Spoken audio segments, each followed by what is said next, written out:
जवाहर नवोदय विद्यालय गांधरबल ने आज राष्ट्रीय शिक्षा नीति के कार्यान्वयन पर खुशी मनाई। उत्सव जोश और उत्साह के साथ शुरू हुआ, जिसमें छात्र, शिक्षक और स्टाफ सदस्य एक साथ आए। इस कार्यक्रम में स्थानीय समुदाय के प्रतिनिधि उपस्थित थे। राष्ट्रीय शिक्षा नीति 2020 भारत सरकार द्वारा शुरू किया गया एक दूरदर्शी सुधार है, जो एक समावेशी और प्रगतिशील शिक्षा प्रणाली की कल्पना करता है। कार्यक्रम में बोलते हुए JNV गांधरबल के प्रिंसिपल करण सिंह ने यह कहकर प्रसन्नता व्यक्त की कि राष्ट्रीय शिक्षा नीति 2020 का कार्यान्वयन देश में शिक्षा के इतिहास में एक महत्वपूर्ण मोड़ है। इसके अलावा यह नीति छात्रों के बीच अनुभवनात्मक शिक्षा और अवधारणाओं की समझ पर जोर देती है। इस अवसर पर विभिन्न इंटरैक्टिव सत्र आयोजित किए गए, जिसमें राष्ट्रीय शिक्षा नीति 2020 के प्रमुख पहलुओं पर प्रकाश डाला गया। नजीर अहमद लोन PGT रसायन विज्ञान सह SMT ने राष्ट्रीय शिक्षा नीति सिद्धांतों को अपनाने और प्रगतिशील शिक्षण पद्धतियों को प्रोत्साहित करने में JNV गांधरबल में कर्मचारियों के प्रयासों की सराहना की।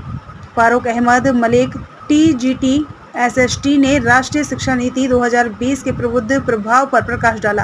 राष्ट्रीय शिक्षा नीति 2020 को प्रभावी ढंग से लागू करने के लिए सभी हितधारकों की प्रतिबद्धता की एक नई भावना के साथ यह उत्सव एक उच्च नोट पर संपन्न हुआ। जो पहले यहाँ पे एजुकेशन पॉलिसी कंटिन्यू थी, उसमें क्या था कि उसमें हम लोगों को मतलब ग्रुप बना के वहीं से दिए हुए थे। जैसे साइंस में कुछ पर्टिकुलर सब्जेक्ट्स थे, ह्यूमैनिटीज में अलग थे, कॉमर्स में अलग थे। तो उसमें क्या था, जो बच्चे की मतलब इंटरेस्ट होता है वो कंपलसरी नहीं है कि सब सब्जेक्ट्स में हो। मतलब अगर साइंस में है तो उसमें फिजिक्स, केमिस्ट्री, बायो होता था। कोई ऐसा बच्चा है जिसको शायद बायो के बदले पॉलिटिकल साइंस में इंटरेस्ट हो या इकोनॉमिक्स में इंटरेस्ट हो। जो हमारी नेशनल न्यू एजुकेशन पॉलिसी है, इसमें क्या है कि इसमें हम कोई भी सब्जेक्ट चूज कर सकते हैं, हम कंबाइंड सब्जेक्ट पढ़ सकते हैं। तो इससे क्या होगा, अगर हम जिनमें हमारा इंटरेस्ट है हम सिर्फ वही सब्जेक्ट पढ़ेंगे, तो इससे आई थिंक कि कंट्री की डेवलपमेंट ज्यादा होगी और मतलब हर एक फील्ड में, टेक्नोलॉजी में, हर एक चीज में हम ग्रो कर पाएंगे। इस पॉलिसी की विशेषताएं बहुत हैं।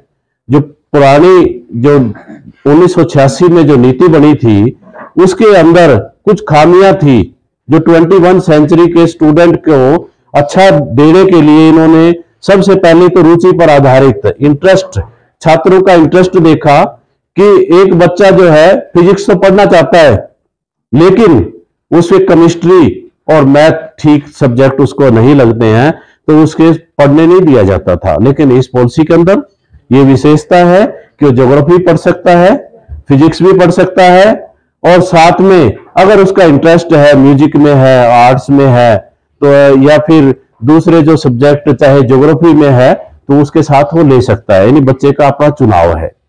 दूसरी, इन्होंने आंगनबाड़ी शिक्षा को भी इसमें शामिल कर लिया गया है।